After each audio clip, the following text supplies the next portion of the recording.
the whole goal of the morning meeting is to kick your day off with the information you need and to get the positive spirit so that you can go kill it that day and serve your patients the best while winning as an office. Hey there, everybody. It's me, Dr. Glenn Krieger, here with another episode of your 5-Minute Friday. Now, today, we're going to talk about meetings. Now, they've done research to see what works and what doesn't work, and it's pretty clear we know what kind of works pretty well. So back in the day, when Patrick Lencioni wrote his landmark book, Death by Meeting, he talked about 4 different kinds of meetings. Now, I hope you're doing meetings. I don't care if you have 100 employees or 1 employee, you need to be doing them. And hopefully this will help you a little bit in terms of strategizing what you're going to do. And strategize is one of my favorite words because it means that we can build an idea and then work on that. So let's start with the first kind of meeting that he talks about. And when he wrote the book, it was kind of funny because it's dated that you used to turn on the news in the morning to go get your 5 or 10 minutes. And maybe some of you do, but for most of us, you go onto your, some website somewhere or you log on and you find out what's the news for the day real quick. It takes you no more than a few minutes. And that's the goal of your morning meeting. Your morning meeting's goal is not to cover 1,000 items. And hey, by the way, who's in charge of supplies now? And from now on, we need to start doing this. No, that's not what the morning meeting's about.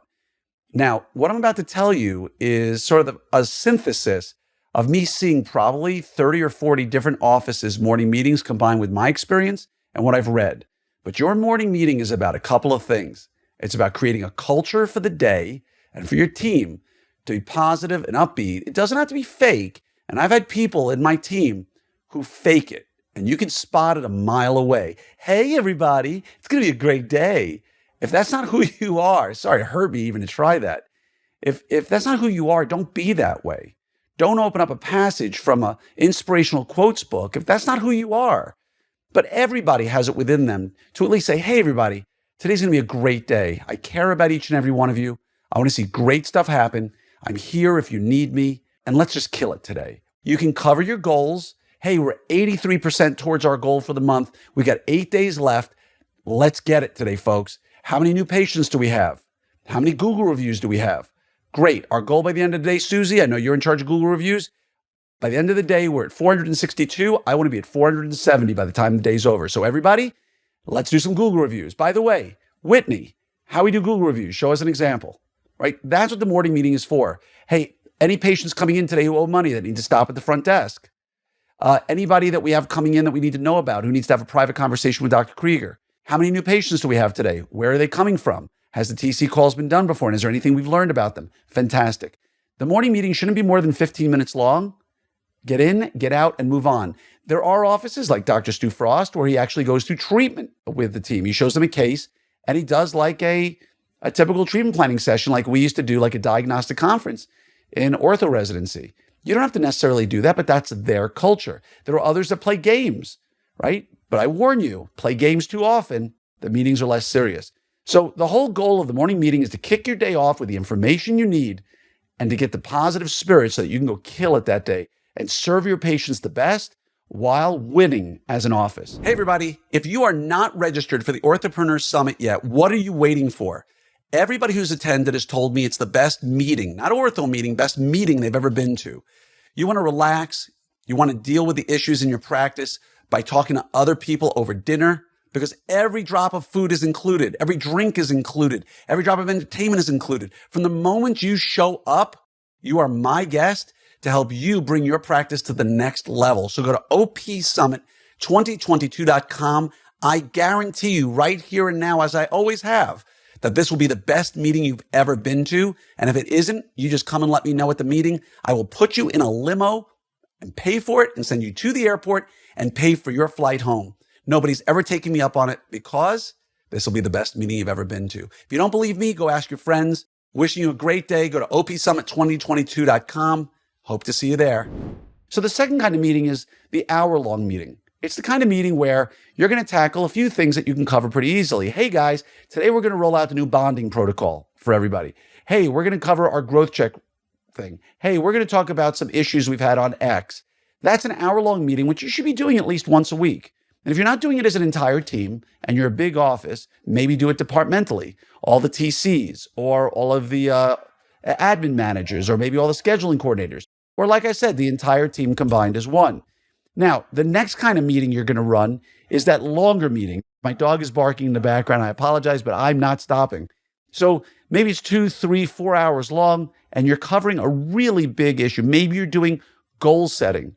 Maybe you're trying to cover a broader issue like social media for the whole office and how you're going to handle this for the next 6 months or a year. Maybe it's marketing, but it's a big meeting. It's more than you can handle in an hour, and it's really going to be some deep dives. You're going to go to try to get some serious work done.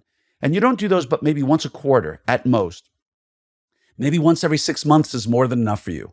And then you have your once a year, what people love to call a retreat, but is rarely done in ortho, is a retreat. But in corporate America, they do them all the time, where they're 1 day, full 1 day, or longer.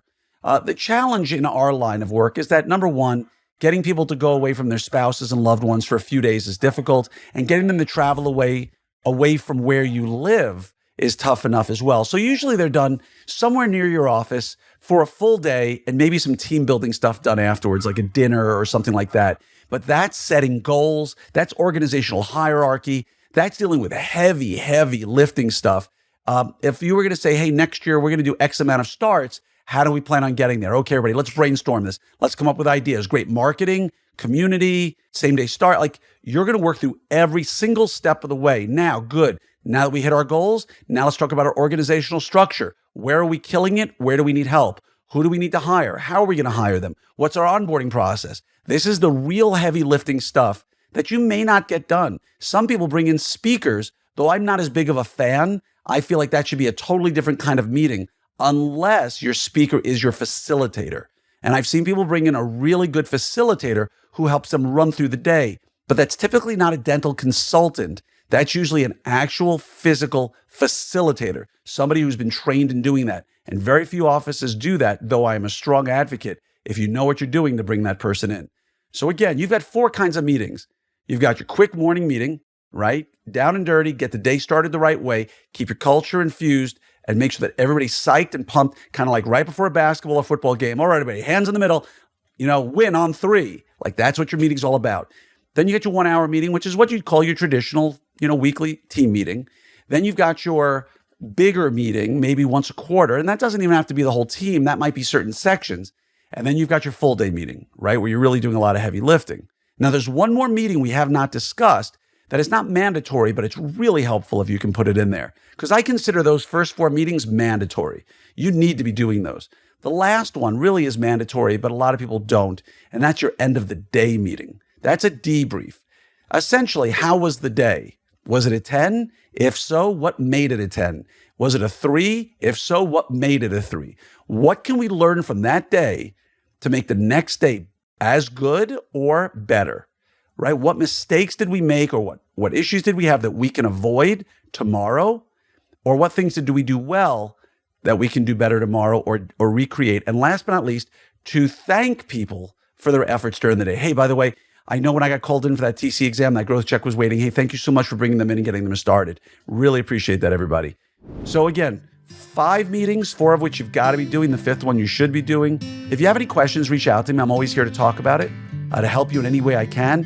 Remember, my job is to help you make your life as stress-free and as profitable as possible. I hope this helped you out. Again, reach out to me when you need me, and much love to each and every one of you. Take care.